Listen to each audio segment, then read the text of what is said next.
Comme vous pouvez voir ici, je vous présente le jour de déplacement des limites de la Terre. Donc, vous en avez sans doute entendu parler à la radio, on en parle encore bien.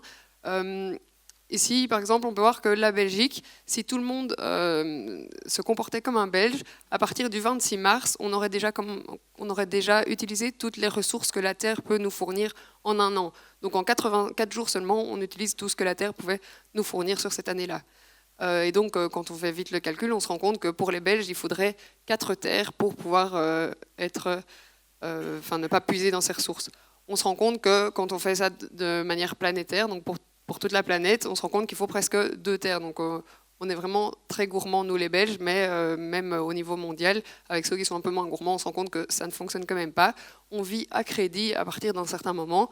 Et voilà, vivre à crédit, ça peut fonctionner un peu, mais ça ne peut pas fonctionner indéfiniment.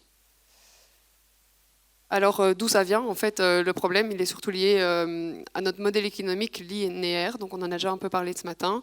On se rend compte que ce qu'on fait pour l'instant, c'est extraire des ressources, produire des objets, les distribuer, les utiliser, et puis après, souvent, ces objets, ça termine comme un déchet. Ça, c'est le modèle de l'économie linéaire.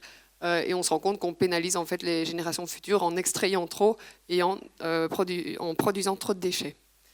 Et donc on va essayer de changer ça, et ce qu'on propose, c'est l'économie circulaire. Donc ça, on en entend parler depuis un petit temps déjà. Et en fait ici, l'idée c'est d'avoir une utilisation des ressources un peu plus efficace.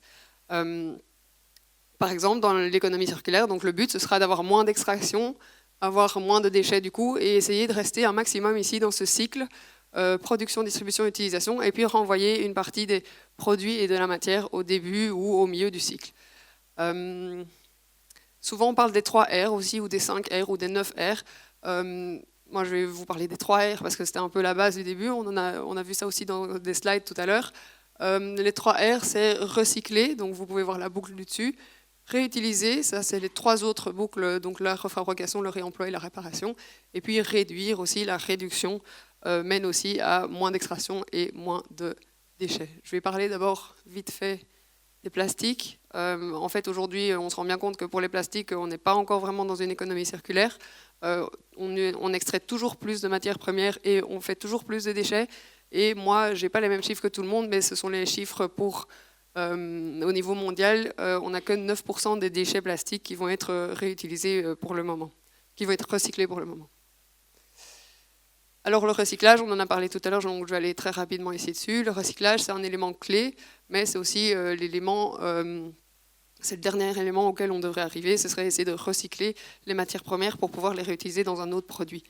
Et on a dit tout à l'heure qu'il faut un système de collecte, il faut un système de tri, ça a un coût économique, ça a un coût environnemental évidemment aussi, et souvent la qualité du plastique est moindre après le recyclage.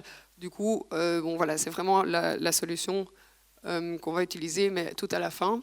Ce qu'on peut faire aussi, ah oui, et certains plastiques ne sont pas vraiment très difficilement recyclables, par nature ou par design. Et, par exemple, pour l'instant, si jamais on essaye de boire dans des tasses en carton, souvent il y a un petit film de plastique dans cette tasse en carton, et ça, le consommateur ne va jamais aller séparer ce film plastique. Bref, voilà, par design, ce film plastique ne sera pas recyclé. Alors qu'est-ce qu'on propose? Une autre chose que le recyclage, ce serait essayer d'augmenter la durée de vie, allonger cette durée de vie. On se rend compte qu'on a des données pour 2019, les déchets plastiques ils provenaient près de 2 tiers d'utilisation du plastique qui n'avaient une durée de vie que de 5 ans maximum. On parle surtout des emballages qui ont une durée de vie vraiment très limitée. On parle après de produits de consommation. Les textiles aussi, ça a une durée de vie très limitée, surtout avec la fast fashion, on appelle ça. Donc on achète beaucoup d'habits et puis on s'en lasse rapidement et la mode change. Et donc ces habits ont des durées de vie limitées. Il y a aussi beaucoup de plastique dans tous les appareils électroniques, le transport, l'industrie et puis la construction. Et on peut voir que dans la construction, on arrive à avoir une durée de vie presque de 35 ans en moyenne. Donc ça, c'est pas mal. Ça veut dire qu'on va rester longtemps dans cette boucle. Si après on réutilise, on restera encore plus longtemps dans cette boucle. Et donc ici, je voulais montrer qu'en fonction de l'application du plastique, les durées de vie sont vraiment très différentes et ça a un impact assez différent aussi. Donc, pour réutiliser, en fait, qui va être acteur ici dans cette économie circulaire? Il y a tout d'abord les consommateurs. Les consommateurs, ils peuvent réutiliser leurs objets. Ils vont faire ça en utilisant durablement et en pensant collaborativement. Typiquement, pour utiliser durablement, qu'est-ce qu'on peut faire? Les mots-clés, c'est l'entretien et la réparation. Ça devrait être un réflexe. Et on voit que de plus en plus, les gens commencent à avoir ce réflexe. Il y a une étude qui a montré que quand on envoie un appareil au service après-vente, en fait, dans un cas sur deux, il suffisait simplement, c'était pas vraiment en panne, il suffisait simplement de l'entretenir. Donc c'est vraiment un réflexe qui pourrait arriver plus vite. Il y a aussi, dans un cas sur deux, donc c'était en panne. Et quand c'est en panne, pour l'instant, il n'y a que dans 4 cas sur 10 qu'on va réparer le produit. Et dans 6 cas sur 10, on va le considérer comme un déchet, on va l'éliminer. Et du coup, ici, la réparation, ça pourrait être encore un réflexe un peu plus que les consommateurs pourraient faire plus souvent. Et on voit qu'un Français sur deux a déjà essayé de réparer lui-même un appareil électroménager. Donc on voit que les Français ont envie, les Français et les Belges, j'ai pas trouvé les données pour la Belgique, mais on a envie d'aller vers ça. Certains le font pour des raisons économiques, évidemment, mais certains le font aussi pour des raisons environnementales. Et c'est pas négligeable, on voit qu'on est de plus en plus confronté à l'envie des consommateurs d'avoir des produits durables et de consommer de manière un peu plus responsable. Alors les consommateurs pensent aussi collaborativement, donc qu'est-ce qu'ils font? Ils peuvent s'échanger des produits, ils peuvent les emprunter. Si jamais je pars à la montagne dormir dans une tente, j'ai pas besoin de ma tente personnelle j'ai pas besoin d'une tente personnelle, je peux la louer ou l'emprunter à quelqu'un. On peut aussi revendre, il y a de plus en plus de plateformes, typiquement pour les habits, des plateformes de revente. Et il y a aussi, voilà, le donner, c'est aussi quelque chose qu'on peut faire pour réutiliser et donner une seconde vie à nos produits et donc ainsi allonger la durée de vie des produits. On a vu ici, 64% des Français ont acheté un produit d'occasion en 2021 et 43% l'ont fait au moins une fois par mois. Ça veut dire qu'il y a de plus en plus ce réflexe d'occasion, de revente et d'augmenter la durée de vie des produits qui est ici. En plus des consommateurs, il y a aussi les producteurs qui peuvent faire des choses. Les producteurs, ils peuvent aussi, en plus de réparer, en plus de rendre plus facile la réparation, ils peuvent aussi rendre plus facile le réemploi et la refabrication. Donc les producteurs, c'est les seuls qui peuvent un peu travailler là, sur la refabrication. On a vu émerger différents types de business models, entre autres l'économie de la fonctionnalité et l'éco-conception.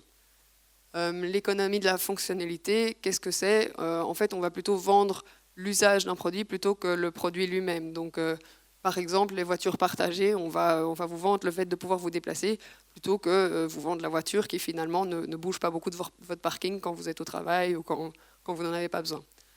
Ça fonctionne aussi pour tout ce qui est imprimante. Actuellement, on peut aller imprimer. On nous vend le fait d'imprimer une page dans des grands locaux avec plein d'imprimantes au lieu de nous vendre une imprimante. Et comme ça, on est sûr, nous, d'avoir toujours de l'encre et des imprimantes qui fonctionnent. Donc, on a des garanties en plus, on sait que ça va d'office fonctionner, alors qu'à la maison, parfois, si on a acheté son imprimante, on n'a plus d'encre, l'imprimante ne fonctionne pas. Ça a beaucoup d'avantages. L'éco-conception aussi, c'est une façon qu'ont les producteurs pour améliorer la durée de vie des produits. Ils peuvent avoir recours aux garanties, à des indices de réparabilité, à des labels. Donc en fait, l'éco-conception, c'est vraiment penser la fabrication de son produit pour qu'il soit plus durable, pour qu'il soit recyclable, pour qu'il soit facilement réparable. Donc l'éco-conception, ça vient du coup vraiment de l'entreprise qui va pouvoir réfléchir à sa façon de faire. Pour l'anecdote, il n'y a pas longtemps, j'ai essayé de réparer un grille-pain. Et quand j'ai voulu le retourner et l'ouvrir, je me suis rendu compte que les vis en fait, étaient faites pour qu'on ne puisse pas ouvrir le grille-pain et avec des tournevis habituels. Et donc, c'était fait exprès pour que les usagers ne puissent pas réparer leur grille-pain. Et tout ça, ça va disparaître petit à petit. Avec l'éco-conception, ce genre de choses n'arrivera clairement plus parce qu'on va essayer d'aller vers des choses un peu plus durables.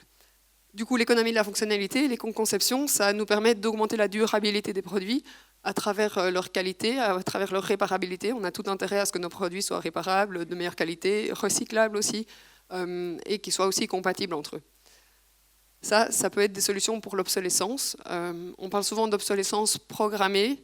Ça existe, mais il faut savoir que la pire des obsolescences, c'est l'obsolescence culturelle. Donc, souvent, en fait, notre smartphone, il fonctionne encore et on va le jeter avant qu'il ne fonctionne plus, qu'il ait vraiment un défaut.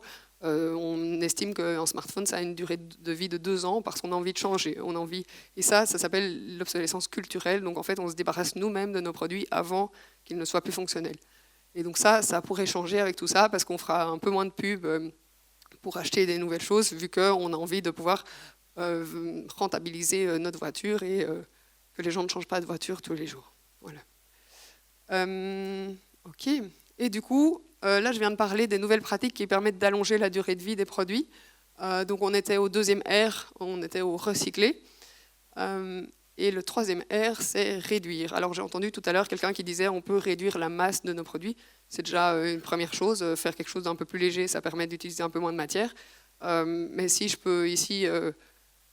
En fait, ici, la sobriété, c'est aussi une meilleure façon encore de pouvoir réduire l'utilisation des matières et du coup réduire les déchets, parce qu'on va pouvoir se poser la question en tant que consommateur ou en tant que producteur, on peut se demander est-ce que ce produit répond vraiment à un besoin ?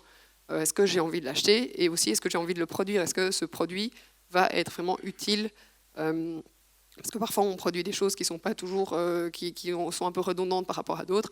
Et si on se pose cette question-ci, alors on arrive un peu dans la réduction, qui est un des principes fondamentaux de l'économie circulaire.